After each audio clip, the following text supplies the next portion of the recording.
Assalamualaikum warahmatullahi wabarakatuh. Kembali lagi kami dari kelompok 5 yang beranggotakan Siti Ma'atus Solihah, Gali Fitrah Hidayat, dan Laila Hulatul Zana. Materi yang akan disampaikan oleh kelompok 5 adalah mengenai tentang penulisan berita seperti pengertian, jenis-jenis berita, unsur berita, nilai yang terkandung, dan struktur naskah berita. Materi mengenai pengertian berita, jenis-jenis berita akan disampaikan oleh Laila Hulatul Zana, dan materi tentang unsur serta nilai yang terkandung dalam berita akan disampaikan oleh saudara Gali Fitrah Hidayat, dan yang terakhir tentang struktur berita akan disampaikan oleh Siti Ma'atus Solihah. Berikut mind map tentang materi kelompok 5. Baik teman-teman, saya Laila Hulatul Zana sebagai pemateri 1 akan menjelaskan tentang pengertian berita dan jenis-jenis berita. Yang pertama yaitu tentang pengertian berita. Berita berasal dari bahasa Sanskerta yaitu Vrit, yang dalam bahasa Inggris disebut write.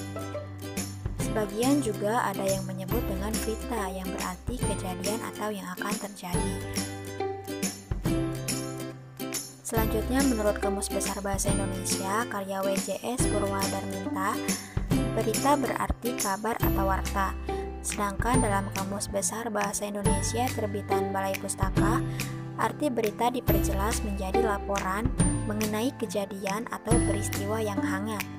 Jadi berita dapat dikaitkan dengan kejadian atau peristiwa yang terjadi. Selain itu, definisi berita juga dikemukakan oleh pakar komunikasi dan jurnalistik. Yang pertama yaitu, berita adalah suatu kenyataan atau ide yang benar dan dapat menarik perhatian sebagian besar pembaca. Yang kedua, berita adalah laporan tercepat dari suatu peristiwa atau kejadian yang faktual, penting, dan menarik bagi sebagian besar pembaca, serta menyangkut kepentingan mereka. Menurut Hari Sumadiria, beliau juga mengemukakan pendapat berita yaitu laporan mengenai fakta atau ide terbaru yang benar, menarik, penting bagi sebagian besar halayak melalui media berkala seperti surat kabar, radio, televisi, atau media online. Selanjutnya ada jenis-jenis berita. Di dalam dunia jurnalistik terdapat beberapa jenis berita, diantaranya yaitu yang pertama straight news atau laporan langsung mengenai suatu peristiwa. Berita ini dibagi menjadi dua. Yang pertama ada hard news, contohnya seperti berita kerusuhan, kebakaran di sebuah pasar tradisional, peristiwa politik, dan sejenisnya. Terus ada soft news, contohnya seperti berita posko bantuan bencana alam yang akan segera dibangun, berita tentang keramaian di tempat-tempat wisata pada masa liburan. Yang kedua ada deep news atau berita mendalam. Berita ini bermula dari sebuah berita yang masih belum selesai pengungkapannya. Pendalaman dilakukan dengan mencari informasi tambahan dari narasumber atau berita terkait. Contoh dari berita ini misalnya seperti berita tentang hilangnya seorang anak yang ternyata dibunuh dan disembunyikan oleh ibu angkatnya sendiri. Yang ketiga yaitu ada interpretative news. Berita ini berawal dari informasi yang dirasakan kurang jelas atau kurang lengkap arti dan maksudnya. Berita ini juga merupakan berita yang dikembangkan dengan pendapat atau penilaian wartawan berdasarkan fakta yang ditemukan. Contoh dari berita ini misalnya seperti berita mengenai dampak pengeboman yang dilakukan teroris terhadap jumlah wisatawan mancanegara yang datang ke Indonesia. Yang keempat yaitu ada investigative news atau berita penyelidikan. Berita ini diperoleh dan dikembangkan berdasarkan penelitian atau penyelidikan dari berbagai sumber. Disebut juga dengan penggalian karena wartawan menggali informasi dari berbagai pihak, bahkan melakukan penyelidikan ke tempatnya langsung atau ke lapangan. Contoh dari berita ini yaitu misalkan berita mengenai pembakaran hutan yang ternyata didalangi oleh perusahaan-perusahaan besar dengan tujuan tertentu. Ada juga berita mengenai kasus korupsi oleh Nazarudin. Yang kelima yaitu ada opinion news atau berita opini. Berita ini mengenai pendapat, pernyataan, atau gagasan seseorang. Biasanya pendapat ini dikemukakan oleh cendekiawan, sarjana, ahli, atau pejabat mengenai suatu peristiwa. Contoh dari berita ini yaitu mengenai komentar pengamat tentang dampak kebijakan pemerintah mengenai para buruh terhadap kesejahteraan para buruh di Indonesia. Yang keenam yaitu ada comprehensive news. Berita ini berisi laporan mengenai fakta dari suatu peristiwa yang ditinjau secara menyeluruh dari berbagai aspek. Berita menyeluruh yang menggabungkan berbagai serpihan fakta dalam satu bangunan peristiwa sehingga benang merahnya terlihat dengan jelas. Contoh dari berita ini misalnya seperti berita mengenai terorisme di Indonesia, bagaimana penyebarannya, tujuannya apa, dan segala aspek yang menyangkut di dalamnya mengenai berita tersebut. Yang ketujuh yaitu future story. Biasanya dalam berita ini reporter itu mencari fakta untuk menarik perhatian pembacanya. Tidak begitu menyajikan informasi yang penting untuk pembaca. Biasanya penulis menyajikan berita yang ditulis dengan gaya penulisan humor sehingga membuat pembaca tertarik. Contohnya seperti berita tentang buah pisang yang jika dikonsumsi secara rutin akan dapat menyembuhkan penyakit lambung. Contohnya seperti itu. Selain berita di atas, ada juga jenis-jenis berita lainnya seperti berita singkat, berita basi, berita bohong, berita foto, berita kilat, dan berita pembuka halaman. Berita singkat yaitu berita atau laporan peristiwa yang sedang terjadi atau secara langsung. Bisa juga disiarkan secara langsung. Contohnya seperti misalkan reporter mengabarkan kondisi secara langsung di lokasi kejadian bencana alam. Yang kedua itu berita basi. Biasanya berita basi atau berita yang sudah tidak aktual lagi. Biasanya berita ini memberitakan kejadian yang sudah lama, misalkan kejadian tentang tsunami Aceh 2004. Yang ketiga itu berita bohong. Biasanya berita bohong ini contohnya seperti pencemaran nama baik dan lain-lain. Yang keempat yaitu berita foto, yaitu laporan peristiwa yang ditampilkan dalam bentuk foto. Yang kelima yaitu berita kilat. Berita yang penting yang segera diketahui publik yang dimuat di dalam depan surat kabar, misalnya seperti contoh berita seputar cuaca dan lain-lain. Yang keenam yaitu berita pembuka halaman, yaitu berita yang tulisannya ditempatkan di bagian awal atau paling atas halaman surat kabar. Assalamualaikum warahmatullahi wabarakatuh. Saya Galih Fitra Hidayat akan menjelaskan mengenai unsur dan nilai berita. Mengenai unsur berita, suatu informasi dapat dijadikan berita apabila memenuhi unsur 5W1H yang mungkin juga teman-teman sudah tidak asing lagi dan sudah mengenal mengenai istilah 5W1H ini. Unsur 5W1H terdiri atas what, apa, who, siapa, where, dimana, when, kapan, why, mengapa, dan how, bagaimana. Penjelasan singkatnya sebagai berikut. What, apa? Unsur what dalam berita biasanya membahas mengenai peristiwa apa yang sedang hangat-hangat dibicarakan di tengah kalangan masyarakat ataupun berita yang saat itu sedang terjadi. Who, siapa? Unsur who meliputi subjek yang bersangkutan dalam berita tersebut, yaitu siapa saja yang terlibat dalam kejadian yang diberitakan tersebut. Selanjutnya ada when. When adalah unsur berita yang membahas kapan terjadinya peristiwa yang dibahas dalam berita itu. Selanjutnya ada where, di mana, yang mana unsur ini membahas tempat di mana peristiwa itu terjadi.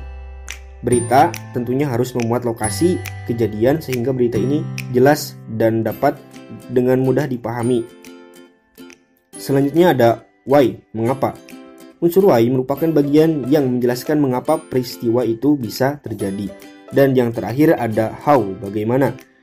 yang mana unsur ini membahas mengenai bagaimana peristiwa itu bisa terjadi, yang biasanya pada bagian ini dijelaskan secara kronologis mengenai kejadian atau peristiwa tersebut. Selanjutnya, pembahasan selanjutnya itu nilai berita. Agar berita dapat bermanfaat bagi kepentingan banyak orang, berita harus memiliki nilai berita tentunya. Nilai-nilai berita yang dimaksud antara lain sebagai berikut. Yang pertama ada nilai keluar biasaan. Dalam pandangan jurnalistik, berita adalah sesuatu yang luar biasa. Dengan demikian, sesuatu yang tidak luar biasa tidak dapat atau tidak dianggap sebagai sebuah berita. Selanjutnya ada nilai kebaruan ataupun aktual. Semakin aktual berita yang disajikan, maka semakin tinggi nilai tersebut. Dan menurut teori jurnalistik sendiri terdapat kategori dalam keaktualan ini. Yang pertama ada aktual kalender, aktual waktu, dan aktual masalah. Selanjutnya ada nilai kedekatan. Kedekatan berita terbagi menjadi dua macam, yaitu kedekatan geografis dan kedekatan psikologis. Kedekatan geografis yaitu kedekatan yang merujuk pada letak geografis atau tempat kejadian peristiwa itu terjadi. Sedangkan kedekatan psikologis yaitu berkaitan dengan kedekatan kebutuhan, pikiran, perasaan, dan kejiwaan seseorang dengan objek atau peristiwa yang diberitakan. Selanjutnya ada nilai human interest atau menimbulkan ketertarikan manusiawi. Banyak peristiwa yang dapat membangkitkan emosi siapapun yang mendengar atau menyaksikannya. Nah, informasi-informasi yang dapat membuat khalayak misalkan menangis, terharu, marah, dan bahagia. Nah, misalkannya, dan ini adalah suatu hal yang perlu diberitakan ketika suatu peristiwa mengandung nilai human interest. Selanjutnya ada nilai yang berhubungan dengan orang penting, bukan di mana pembahasannya itu mengenai orang-orang penting misalkan dalam suatu negeri atau dalam suatu daerah.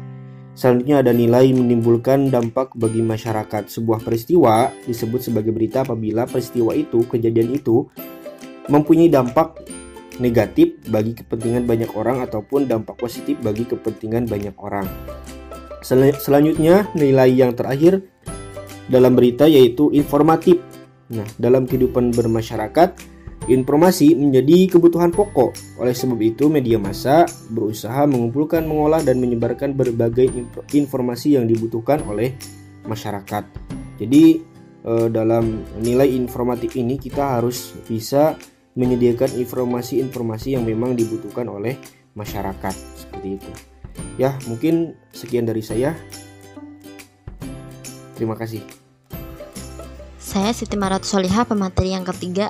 Sebelumnya tadi sudah dijelaskan oleh teman-teman saya tentang pengertian berita itu sendiri, terus jenis-jenis berita, unsur-unsur berita, dan nilai yang terkandung dalam berita tersebut. Di sini saya akan menjelaskan tentang struktur teks berita. Sebelum kita mengetahui apa itu struktur teks berita, kita harus mengetahui pengertian teks berita. Pengertian teks berita adalah teks yang berisi tentang hal atau peristiwa yang terjadi dan dipublikasikan di media massa, media cetak, media elektronik, ataupun laman daring. Kita bisa menyampaikan berita melalui lisan, bisa juga kita lihat ataupun bisa kita dengar. Contohnya mendengar berita melalui radio, melihat berita dari televisi, dan secara tertulis. Secara tertulis bisa kita baca melalui koran-koran ataupun majalah. Selanjutnya pengertian struktur teks berita itu sendiri. Pengertian struktur teks berita merupakan gambaran atau cara teks tersebut dibangun. Struktur teks berita ada 3. Yang pertama orientasi, yang kedua peristiwa, dan yang ketiga sumber berita. Pengertian orientasi adalah bagian pembuka yang berisi tentang hal yang diberitakan. Selanjutnya peristiwa. Peristiwa merupakan tahap inti dari berita tersebut. Pada tahap peristiwa ini, berita dinarasikan sedemikian rupa hingga tersaji beberapa fakta yang dimunculkan kemudian. Dan yang terakhir ada sumber berita, yakni pada bagian ini sumber berita itu tidak selalu berada di akhir, tetapi juga berada di dalam berita itu tersendiri. Selanjutnya ada gambar piramida ya, piramida terbalik. Informasi yang disajikan dalam teks berita berbentuk piramida terbalik seperti berikut, yakni artinya semakin ke bawah informasi yang disampaikan akan semakin berkurang. Bagian atas ada kepala berita atau yang disebut lead. Yang bagian tengah ada badan berita yang disebut body. Yang bagian runcing atau bagian paling bawah ada ekor berita atau disebut leg. Apa sih itu kepala berita? Kepala berita merupakan bagian pembuka berita yang terletak pada bagian paling atas pada sebuah berita tersebut. Pada bagian ini, berita disajikan secara singkat yang mengandung unsur 5W1H. Kepala berita merupakan bagian atau informasi yang sangat penting dari teks berita, karena dalam kepala berita harus disajikan berita yang sangat menarik supaya pembaca bisa tertarik untuk membaca keseluruhan berita tersebut. Yang kedua ada badan berita atau bagian tubuh berita, yakni bagian berita merupakan pengembangan dari unsur 5W1H yang termuat pada bagian kepala berita. Panjang pendeknya badan berita dipengaruhi oleh seberapa penting informasi yang terkandung dalam berita tersebut. Yang terakhir ada kaki berita, yakni bagian penutup yang terletak di bagian paling akhir pada sebuah berita tersebut. Pada bagian kaki berita ini berisi tentang kesimpulan dari keseluruhan berita tersebut. Dalam penulisan struktur teks berita harus mengetahui kaidah kebahasaan yang kemarin tuh dijelaskan tentang di jurnalistik tentang kebahasaan ya, yang kelompok-kelompok sebelumnya. Nah, di sini juga hampir sama. Kaidah kebahasaan memiliki ciri yakni adanya keterangan, adanya verba transitif, dan verba pewarta. Selanjutnya ada juga tentang fakta dan opini. Dalam struktur teks berita, penulisan berita tersebut harus lengkap, jelas, dan dapat dipertanggungjawabkan. Selain itu, dalam menyusun teks berita terdapat beberapa langkah-langkah yang harus ditempuh, yakni yang pertama, menentukan sumber berita tersebut didapat, mendatangi sumber berita dengan melakukan pengamatan langsung, bisa dengan wawancara, lalu mencatat fakta-fakta yang berdasarkan 5W1H, yakni apa, siapa, kapan, gimana, mengapa, dan bagaimana. Dan yang terakhir, mengembangkan catatan yang telah diperoleh menjadi sebuah teks berita secara utuh. Mungkin itu yang bisa saya sampaikan sebagai pemateri yang ketiga. Demikian yang dapat kami sampaikan kelompok 5. Mohon maaf atas segala kekurangan dan kesalahan. Selanjutnya kita akan berlanjut kepada sesi tanya jawab. Sesi tanya jawab akan dilanjutkan di Google Classroom. Kami pemateri undur diri. Wassalamualaikum warahmatullahi wabarakatuh.